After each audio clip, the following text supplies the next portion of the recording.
Pukul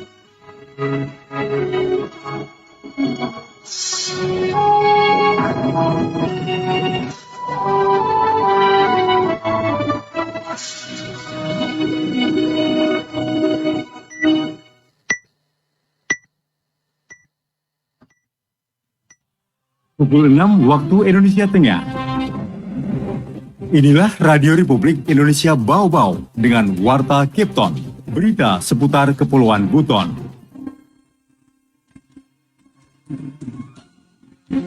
Tapi walaupun bebas tetap kita mengantisipasi jangan sampai masuk ke daerah kita.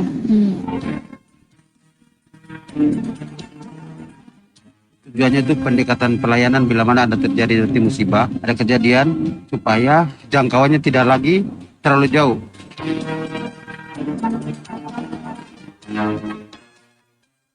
Selamat pagi dari kawasan Bukit Waluyo Indah, kami sampaikan pokok-pokok berita. Cegah penyakit mulut dan kuku atau PMK, Dinas Pertanian Kota Bau-Bau bakal pantau ternak di sejumlah kelurahan. Dekatkan pelayanan kepada masyarakat, Dinas Pemadam Kebakaran dan Penyelamatan Kota Bau-Bau bentuk 2 pos damkar di Kecamatan Padat Penduduk. Inilah Warta Kepton Pagi selengkapnya hari ini Rabu 18 Mei 2022 bersama saya Waude Sabaria.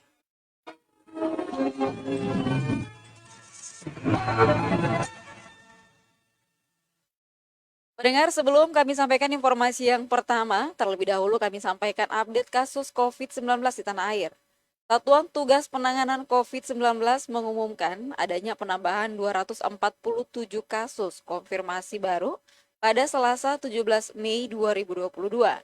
Dengan demikian, total kasus konfirmasi mencapai 6.051.205 orang.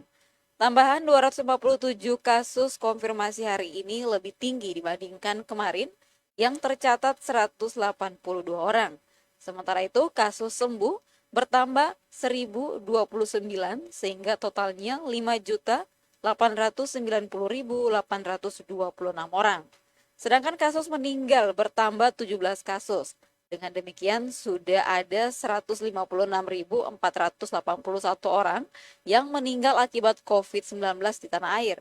Secara akumulatif kasus aktif menurun 247 sehingga totalnya menjadi 3.898 orang. RRI Radio Tangga Bencana COVID-19. Baik, mendengar kita ke informasi yang pertama, cegah penyakit mulut dan kuku atau PMK, Dinas Pertanian Kota Bau-Bau bakal pantau ternak di sejumlah kelurahan.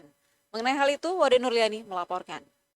Dinas Pertanian Kota Bau-Bau melalui bidang peternakan bakal melakukan pemantauan terhadap hewan ternak sapi sebagai langkah awal pengawasan terhadap penyakit mulut dan kuku atau PMK pada hewan yang kini sudah masuk ke Pulau Jawa dan Sumatera. Pemantauan awal akan dilaksanakan Rabu 18 Mei di Kelurahan Tampuna, Kecamatan Bungi sebagai lokasi penyebaran ternak terbanyak di Kota Bau-Bau dan akan menyusul kelurahan lainnya. Kepala Bidang Peternakan Dinas Pertanian Kota Bau-Bau Dr. Hewan Jusrianti menyebutkan sejauh ini Bau-Bau masih aman dari penularan virus PMK, namun begitu pencegahan dan pengawasan perlu ditingkatkan sebagai langkah antisipasi pemerintah daerah dalam menjamin kesehatan hewan yang akan dikonsumsi masyarakat. Jadi karena kan masih baru dua provinsi yang kena, Sumatera dan Jawa.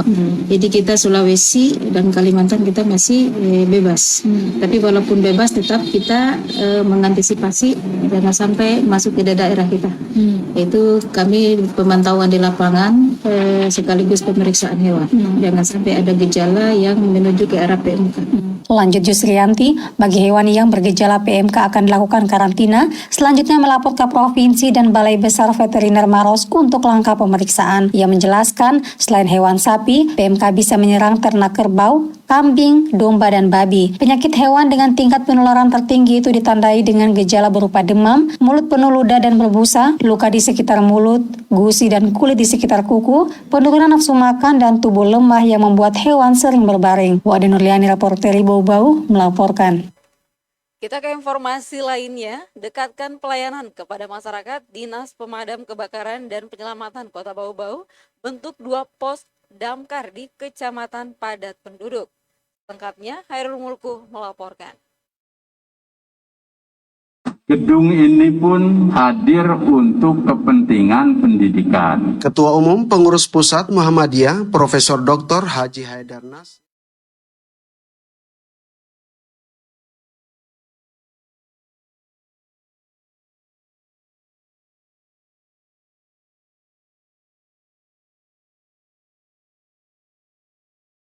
Ada kejadian supaya jangkauannya tidak lagi terlalu jauh. Untuk mendekatkan jangkauan pelayanan kepada masyarakat yang berada di Kecamatan Beto Ambari, Dinas Pemadam Kebakaran dan Penyelamatan Kota Bau-Bau mendirikan pos damkar di Rumah Susun Rusun ASN Palagi Mata. Pelaksana tugas Kepala Dinas Pemadam Kebakaran dan Penyelamatan Kota Bau-Bau Laode Muslimin Hibali kepada awak media di Bau-Bau Selasa mengatakan, selama ini damkar cukup kesulitan mengejar waktu tanggap atau respon time jika terjadi musibah kebakaran di wilayah Kecamatan Beto Ambari sebab jaraknya cukup terpaut jauh dari markas komando Mako Damkar. Apalagi di Kecamatan Beto Ambari makin dipadati kawasan perumahan. Tujuannya itu pendekatan pelayanan bila mana ada terjadi nanti musibah, ada kejadian supaya jangkauannya tidak lagi terlalu jauh.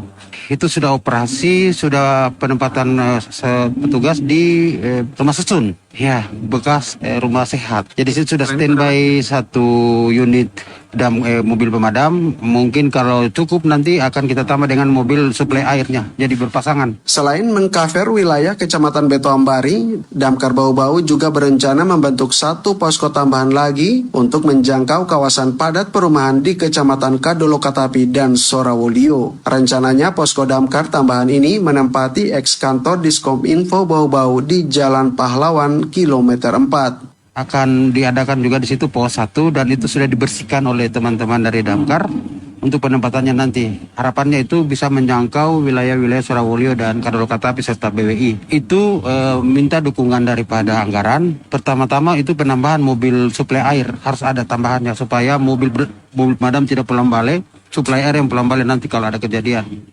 Untuk memaksimalkan operasional dua posko baru ini, lanjut Muslimin Hibali, diperlukan penambahan personil yang akan dibagi menempati posko-posko yang akan terbentuk. Terkait hal ini, kata Muslimin, akan dilakukan perekrutan dengan seleksi ketat sesuai dengan aturan dari Kementerian Dalam Negeri. Reporter RRI Bau-Bau, Hairul Mulku, melapor. Anda sedang mendengarkan Warta Kepton, berita seputar Kepulauan Buton. Baik pendengar, kita ke informasi selanjutnya. Balita penderita hidrosefalus asal Kabupaten Buton butuh uluran tangan para dermawan. Kembali Wade Nurliani melaporkan. Sungguh malang nasib anak kedua dari pasangan Tasmin dan Yusnawati, warga Umalauge, Kecamatan Nasalimu Selatan, Kabupaten Buton. Sejak dalam kandungan, bayi laki-laki mereka bernama Muhammad Yustam Ramadan menderita hidrosefalus. Kepala bayi mungil itu sejak lahir sudah dalam ukuran tak normal dan ukuran kepala di usianya yang belum genap 2 bulan itu semakin besar. Jika tidak segera dioperasi, cairan di kepala bisa merusak saraf lainnya. Kondisi keluarga yang serba kekurangan, ayah Yustam hanya buruh tani sedang ibunya tidak bekerja membuat pengobatan bayi yang lahir pada 9 April 2022 itu terbengkalai. Melihat kondisi tersebut, Ketua Posko Berbagi Bau-Bau Melani tersentuh, berbekal niat ikhlas ia memboyong keluarga kecil itu ke kota Kendari agar segera mendapat pertolongan berupa operasi. Kepada RRI, Ibu Mei, sapa anak kerapnya, bercerita keluarga Pak Tasmin membutuhkan uluran tangan, bayi kecil itu membutuhkan susu formula dan popok. Saat ini ya ini bayi kan tidak ASI, ya susu formula, dia belum bergenap 2 bulan. Susu formula dan pampers. Karena kasihan ini bapaknya hanya buruh tani. Lanjut Melani, sebelumnya Ibu Yustam bekerja sebagai asisten rumah tangga, namun sejak hamil ia berhenti bekerja. Sang suami satu-satunya pencari nafkah keluarga. Bahkan selama menjalani kehidupan rumah tangga, tidak memiliki kartu BPJS Kesehatan. Selama hamil anak kedua, Ibu Yustam tak pernah melakukan USG atau ultrasonografi untuk mengetahui perkembangan si bayi. Nantilah saat usai melahirkan di Puskesmas Yontapina Buton, Ibu Yusnawati dirujuk ke Rumah Sakit Palagi Mata Bau-Bau dan dinyatakan dokter bayinya menderita hidrosefalus sejak dalam rahim. Selama dalam pengawasan Posko Berbagi, pihaknya menguruskan kartu BPJS Kesehatan sehingga operasi bisa digratiskan. Ketua Posko Berbagi Bau-Bau mengimbau bagi warga masyarakat yang ingin membantu pengobatan Yustam dapat mendonasikan rezeki lewat rekening Yayasan Posko Berbagi atau menghubungi kontak Melani lewat nomor 0813 5583 0400. Wade Nurliani, reporter Bau-Bau, melaporkan. Kita ke informasi yang terakhir, Ketua Umum Pengurus Pusat Muhammadiyah Haidar Nasir mengaku terus mendorong peningkatan pendidikan di Kota Bau-Bau, salah satunya dengan terbangunnya UM Buton Convention Center. Nah, hal itu kembali Hairul Mulku melaporkan. Gedung ini pun hadir untuk kepentingan pendidikan. Ketua Umum Pengurus Pusat Muhammadiyah Profesor Dr. Haji Haidar Nasir mengaku bangga dengan perkembangan Muhammadiyah di Sulawesi Tenggara. Hal itu terlihat dengan terus bertumbuhnya amal usaha Muhammadiyah yang salah satunya adalah terbangunnya UM Buton Convention Center dan gedung perkuliahan baru yang berlokasi di kilometer 5 Kota Bau-Bau. Haidar Nasir yang didampingi Ketua Umum PPISIA Dr. Haja Siti Nurjana Johantini saat menghadiri peresmian UMCC di Kota Bau-Bau Selasa mengatakan kemajuan ini merupakan semangat Muhammadiyah untuk menghadirkan gerakan Islam yang didirikan Kiai Haji Ahmad Dahlan itu sebagai gerakan Islam berkemajuan, kemajuan untuk umat, kemajuan untuk bangsa, dan kemajuan kemanusiaan yang universal. Maka apa yang dilakukan oleh Muhammadiyah lewat lembaga pendidikan tinggi dasar menengah termasuk PAUD dan TK hampir 20.000 lebih, semuanya tidak lain menjadi pilar strategis untuk kemajuan bangsa dan negara. Gedung ini pun hadir untuk kepentingan pendidikan. Di tempat yang sama, pelaksana tugas Wali Kota Bau-Bau Laode Ahmad Monianse menyebutkan Universitas Muhammadiyah Buton telah lama menjadi salah satu mitra strategis pemerintah daerah dalam hal kelitbangan. Diharapkan kerjasama itu semakin erat, apalagi saat ini dengan hadirnya Badan Riset dan Inovasi Daerah yang merupakan perubahan nomenklatur dari Balitbangda berdasarkan peraturan Presiden terkait terbentuknya Badan Riset Nasional. Tentunya badan ini tidak akan bisa berfungsi dengan maksimal tanpa dukungan dari kelitbangan yang ada di perguruan tinggi.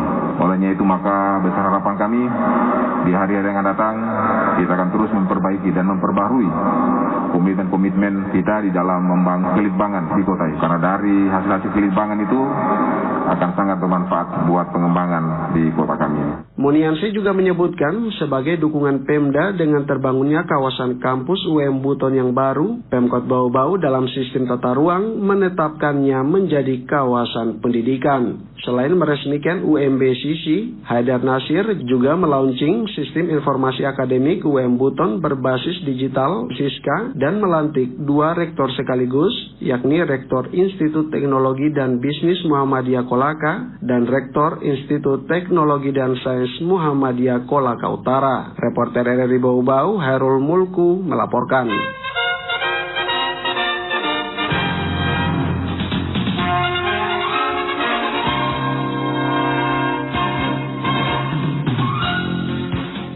Pendengar, sebelum kami akhiri, kembali kami sampaikan pokok-pokok berita.